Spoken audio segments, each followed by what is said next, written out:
All right, guys, welcome back. With me today is another competitor with the Combat Sports Coverage Submission Only. I got Barb Ciesnolevicz. I just messed it up. We practiced that 12 times, guys. I swear to you. Barb, how you doing today? You have a 150-pound purple belt matchup coming in about 3 to 4 weeks. How you feeling so far, this far out from the fight? I'm feeling really great. Have a lot of really tough trainings. I'm always in the gym, so there's really no difference in preparing for this one, but I feel really good. My nutrition is dialed in, and no complaints on my end at all. So you and your husband own the gym. Tell me how that whole thing got started. Yeah, so he fought in the UFC, he fought in the IFL, really put a lot of time and effort into his training and getting as far as he could go, and then moved out to Colorado Springs about 5 years ago. And that's how I met him. And then just kind of from there, just been helping him here and there. I've been in the military, I've worked other jobs, and then this last year is actually my first year coming on full time and helping him run the gym, and like this is my full-time gig now. So Now, are you from Colorado Springs? not originally. I was in the military, active duty for 6.5 years. So originally I'm from like Northern California. Then we moved to Tennessee as a kid, and so been all over the place. So this is where I landed though from the military, and I haven't left since. So Kind of made it your own home now. yeah. I don't What branch see are you myself in? leaving it. Air Force. So I'm actually still in the Air National Guard. I have pink hair because I don't have drill for 2 months. So I decided to kind of go crazy with it. But yeah, I'm not active duty anymore, but I am still in the Air National Guard. And being still obviously kind of like semi-active, how does that help you prepare for your fights? Like, is it ever like a distraction at all, or no? No, when I was active duty, it was, that's the bulk of my fights I had like on for MMA were when I was active duty. So it was hard to focus on training camps and stuff then. Now it's a lot easier being Air National Guard because I literally just go in once a month for a weekend. It doesn't affect my training at all. So you've really been able to dive deep into your own self and your own MMA Oh game. yeah, finally, yeah. For after so many years, yeah, I've finally been able to kind of like now I do this full time. So So it's safe to say that you're a completely different fighter from 2-3 years ago. oh, absolutely. Yeah, absolutely. I recently took an MMA fight in March against a much heavier opponent. Didn't really go my way. But even at that point, I think I'd only been doing this full time for like a few months. So now I've been doing it now almost a year full time. So I definitely feel a difference in being a full time athlete for that amount of time as opposed to like just jumping into it. So right now you've had a couple of boxing matches, you've had MMA fights, 4 super fights so far. This is going to be another super fight for you. How excited are you to finally dive deep into super fights? Oh, I'm really excited. I like the atmosphere. I love MMA. I'll never stop really loving MMA, and for the right matchups, I'll continue to do it at the right weight classes. But at least in super fights, like I don't have to cut any weight really. I don't cut Hmm. weight for jujitsu, so that part's nice for one. And then the second part is that like you're not getting punched in the face, so you're not dealing with like striking That part. damage. Yeah, so you still get that feel of like walking out and dealing with that type of thing, and but it's just not as, in my opinion, it's not as dangerous. No, for sure. You could definitely Yeah, get up the next morning and do what you want to do. yeah, exactly. Is aspirations to go back into MMA? You said that you were just hoping on the right weight class. What would that be? Yeah, so we've done a lot of. I've literally fought, if you look at my record and stuff, I've fought at all kinds of different weight Yeah, I classes. was looking at that earlier. I've fought a 155 boxing, 145, 147. I mean, literally everywhere. And where I feel most comfortable is between 135 and 140. I'm cutting 10 to 15 pounds to get to that weight limit, but Mm. I feel that's where I feel my strongest and best. It's where I've won a championship belt. It's where I feel good. So in MMA, the only way I'll fight MMA again is if it's at 135 or 140 catch. I won't go higher than that anymore. Makes sense. And then do you have aspirations of going pro here soon? Yeah, I want to for sure. I've thought about maybe taking one more amateur. I don't know. It really just depends on like what comes our way and the right opportunity. Again, I used to kind of be like a yes man in this Hmm. sport and say yes to all the matchups that came my way. That's why I have so many weird matchups on my record. And I'm not going to do that anymore. So like, I'm going to take the right matchups with the right promotion, the right time, right place. Like, I'm at that point in my life where I can make that decision. I'm not, For a sure. new person coming on the scene anymore. So Now, with your husband in your corner, obviously you said he has UFC experience, IFL experience. How has that helped you yeah. progress in your fight game? Oh, 100%. I mean, literally, like the learning doesn't really stop. So when we go home, we talk about jujitsu, we talk about MMA, we talk about, hey, you should have done this in training, So having him in my corner, it's like a constant, like I guess, encyclopedia around me Right. because I'm one of those people that like I just want to train and I don't really get as involved in like watching technique videos and doing all this stuff, but he does. So it's a good balance because he's just like, hey, I saw this. Let's break it down. I think it'd be good for you. Let's work it. I think this is how you should do this match. So having him in my corner and in my life in general has really kind of grounded me and made me more embracing the intelligence side of this game. Definitely. And it's very mental. I mean, I know a lot of people just Yeah. see it as a physical sport, but you have to have that mental balance as well. Yeah, for sure. For sure. You've done some coaching as well. I've seen you corner fights personally. How has that Yeah. really helped you grow as a fighter? Coaching is it's not for everybody, and but for me it's really been a game changer as far as like it's really made me break down techniques. It's made me appreciate that different people have different learning styles, so I have to figure out, okay, like I really have to know this technique so that I can show it in multiple different ways so that multiple different types of people um, know what I'm trying to tell them to do.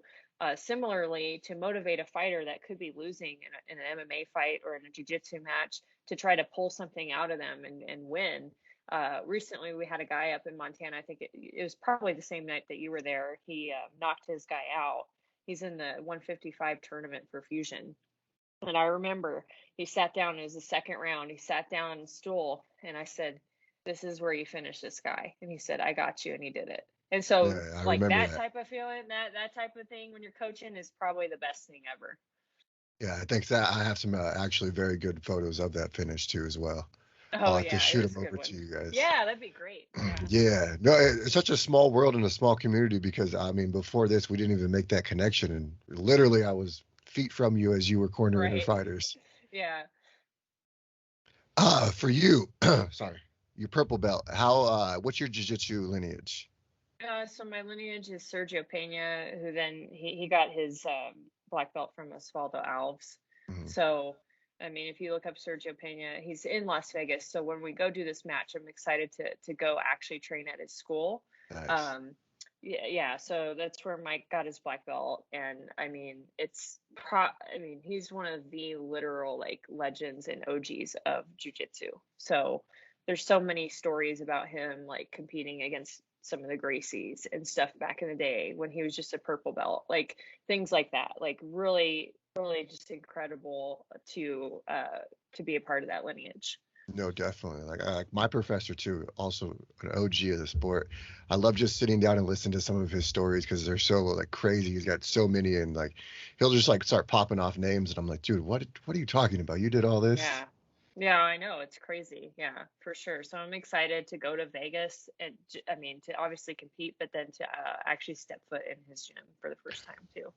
So this matchup with Mercedes, how did it come about?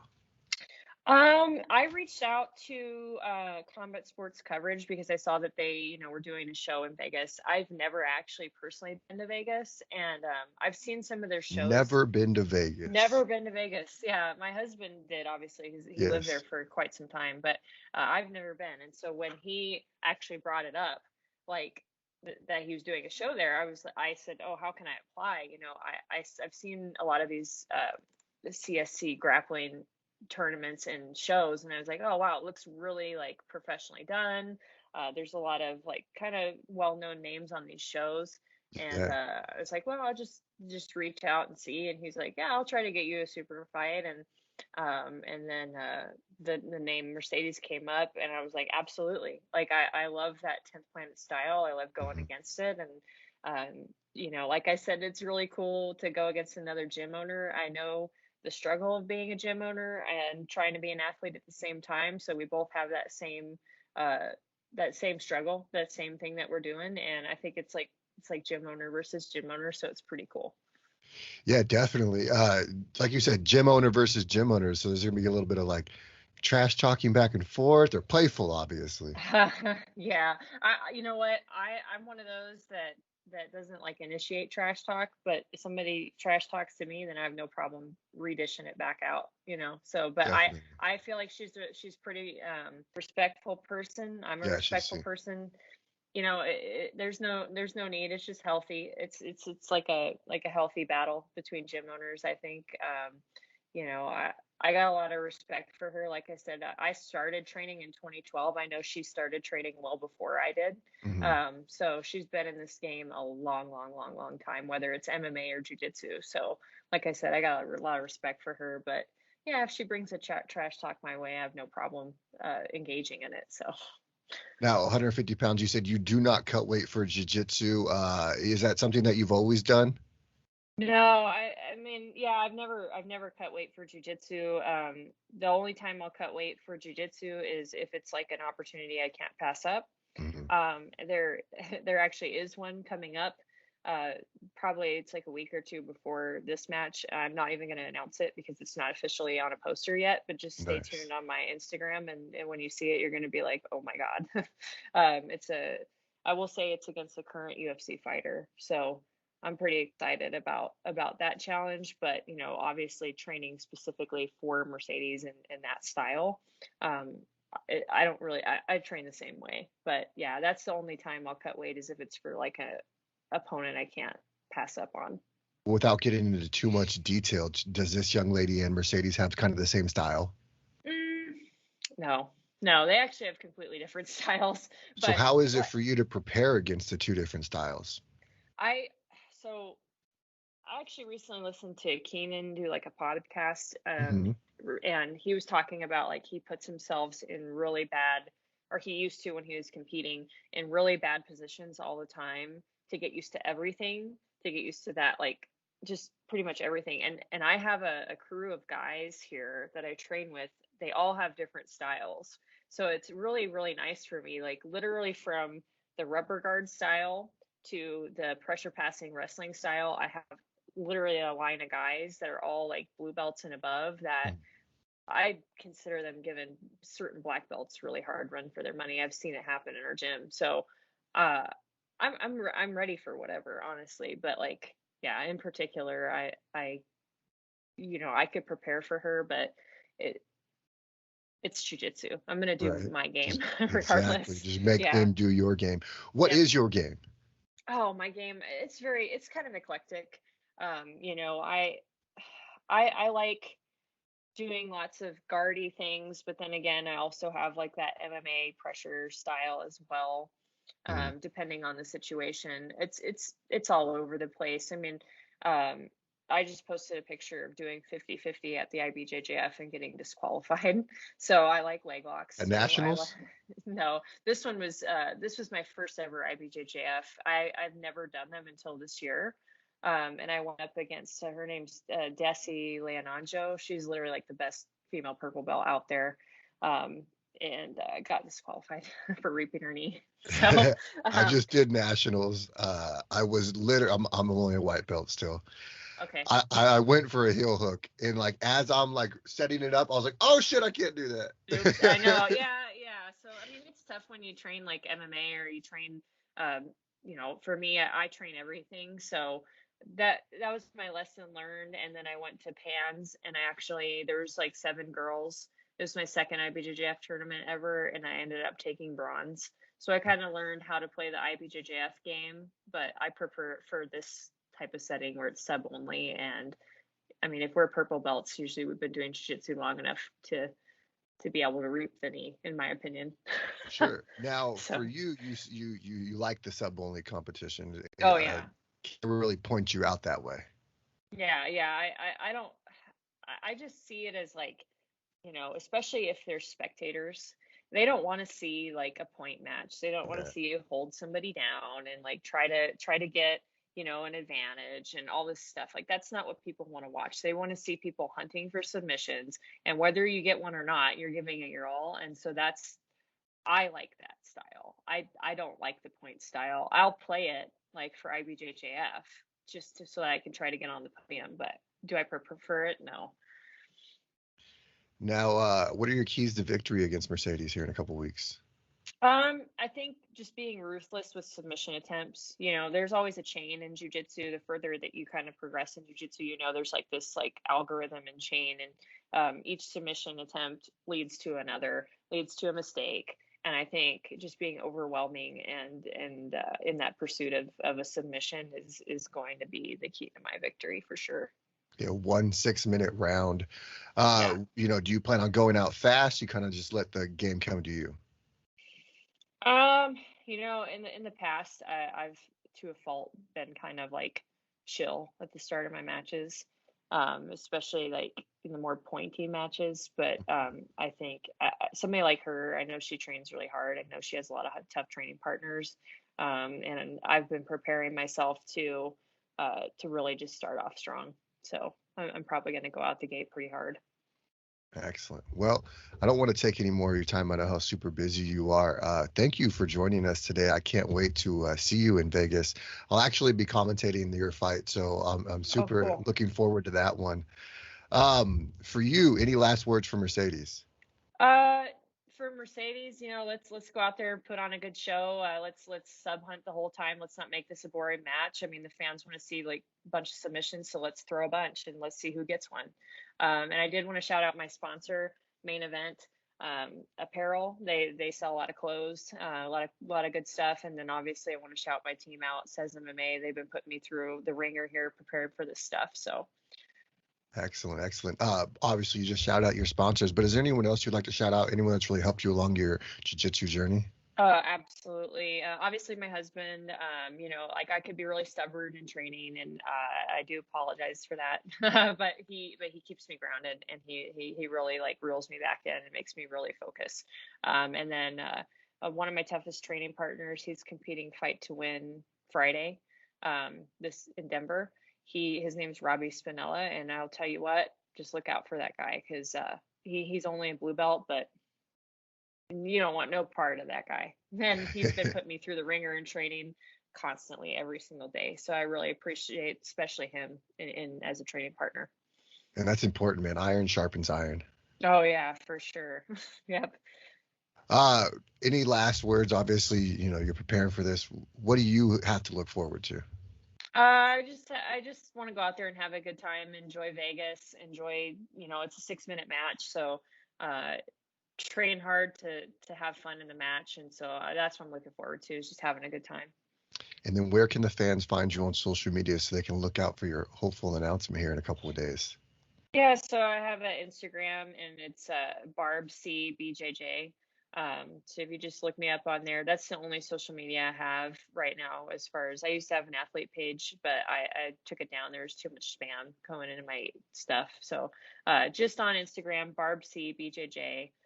Follow my sponsor, Main Event Apparel. Follow our gym, Cies MMA, Cies MMA here in Colorado Springs.